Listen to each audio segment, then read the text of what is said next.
Muchas gracias, señor presidente, colegas asambleístas. Bueno, me sumo primeramente a las palabras de los colegas que me antecedieron en la palabra. Yo creo que han sido observaciones muy puntuales, valiosas. La exposición de la presidenta de la Comisión de Régimen, Nathalie Farinango, sobre todo, creo que nos deja un panorama claro, general, de lo que se trata esta importantísima reforma al Código Orgánico Monetario Financiero. El colega Zambrano hacía otra alusión, algo que es muy importante, y es a esa fuerza y a ese robustecimiento que tiene que tener la Junta de la Política y Regulación Monetaria y Financiera como el ente máximo que regula precisamente todas las reglas del juego, pone las reglas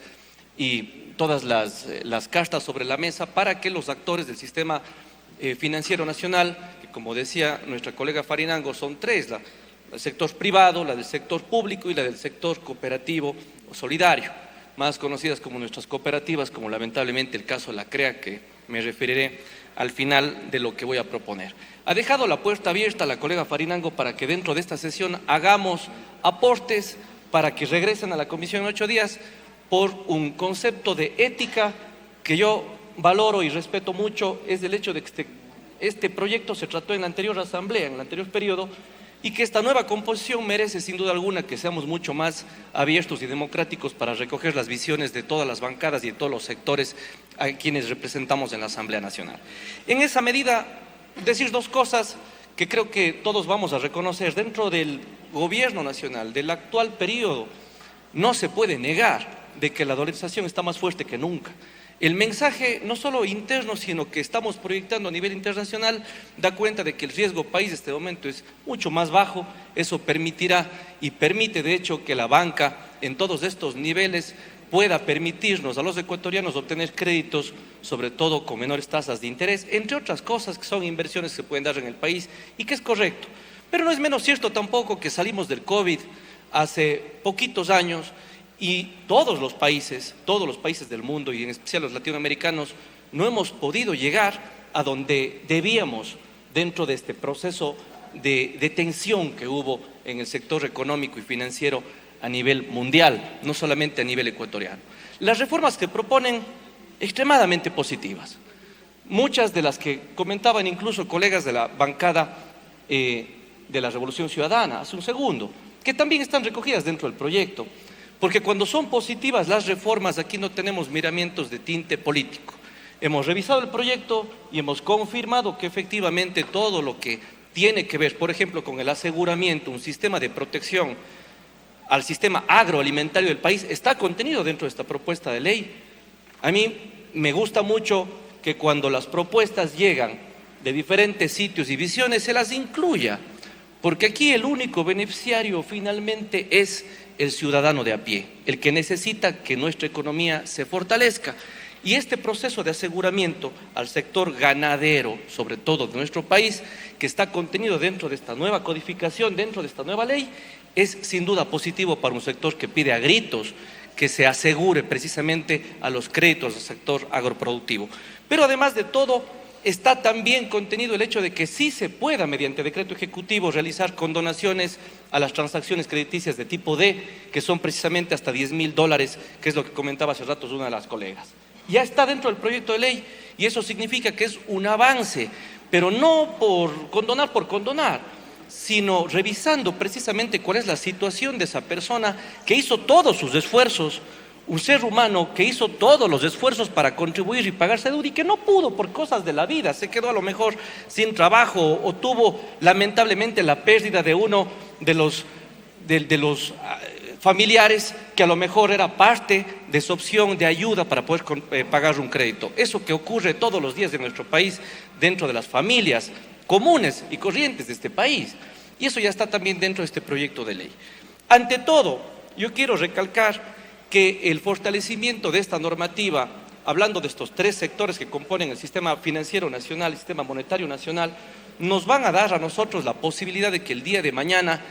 todos los esfuerzos que hemos hecho a través de nuestras distintas reformas aprobadas por esta Asamblea, muchas y la mayoría, fíjense ustedes, por unanimidad, todos nosotros hemos puesto ese botón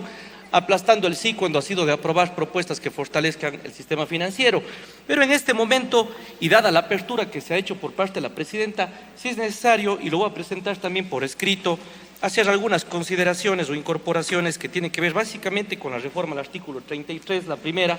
en donde estamos proponiendo precisamente que sean cuatro sistemas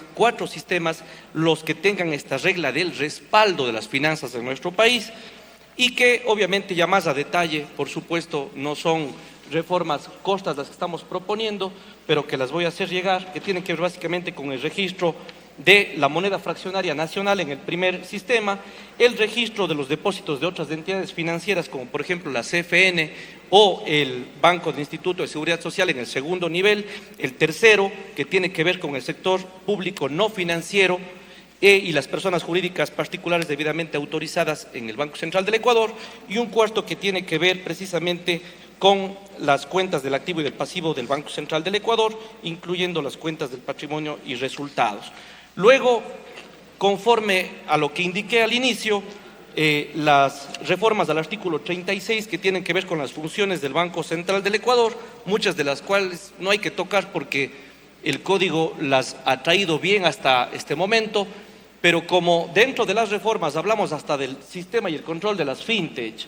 que dicho sea de paso, hay que hablarlo, en algún momento tenemos que hacer reformas mucho más contundentes al tema de las fintech y que es esa posibilidad de que con este aparato y con el teléfono podamos nosotros hacer transacciones dentro de las cooperativas, bancas y cualquier entidad que tenga el manejo del dinero, sí puedan ser traídas también a las atribuciones del Banco Central para la regulación y el control junto con la, precisamente lo que decía el colega Zambrano hace un momento, la Junta de Regulación y Política Monetaria y Financiera. Adicionalmente, las reformas al artículo 38, que tiene que ver con esta posibilidad de que el Banco Central del Ecuador pueda, a través de esta ley, contratar créditos externos para financiar la balanza de pagos, que es algo que también lo hemos discutido dentro de la comisión en su momento, y finalmente las disposiciones transitorias y reformatorias que tienen que ver precisamente con los casos que nosotros tocamos dentro de la comisión hace pocos días, y que es el caso de las cooperativas de ahorro y crédito. Y permítanme finalizar con esto mi intervención porque creo que fue doloroso lo que pasó con el cierre de la cooperativa CREA de la mano de un manejo irresponsable que tuvieron los directivos de esa cooperativa y sobre todo del descontrol que hubo dentro de esa cooperativa. Si nosotros no ponemos este rato nuestra mirada en el manejo de las cooperativas de este país después de todo lo que pasó con más de 75,000 familias, no habremos aprendido nada. Como de hecho del COVID sacamos muchas lecciones, pero se nos quedó una que es la solidaridad y ojalá que esta asamblea sea la muestra de que seamos mucho más empáticos con la ciudadanía y mucho más cercanos al diálogo, porque eso sí nos falta. Pero también esta ley tiene que mostrar esa suerte de solidaridad con la gente que perdió, más bien dicho, por ventaja y gracias al control y al seguimiento que hemos hecho muchos de los asambleístas en esta difícil tarea de fiscalizar, se ha conseguido que se recuperen los dineros de la CREA y que se van a recuperar hasta el último dólar, estoy seguro de que eso va a pasar.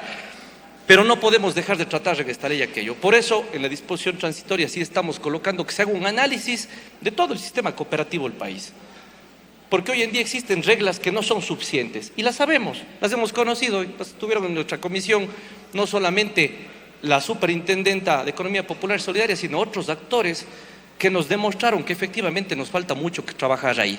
Y aprovechemos este cuerpo normativo, presidenta y comisionado sobre todo porque va a regresar a nuestra comisión, y démosle nuevamente un repaso a lo que ya habíamos conversado antes para poder incluir precisamente que se haga este análisis del cooperativismo dentro de un término máximo de 90 días. Lo demás,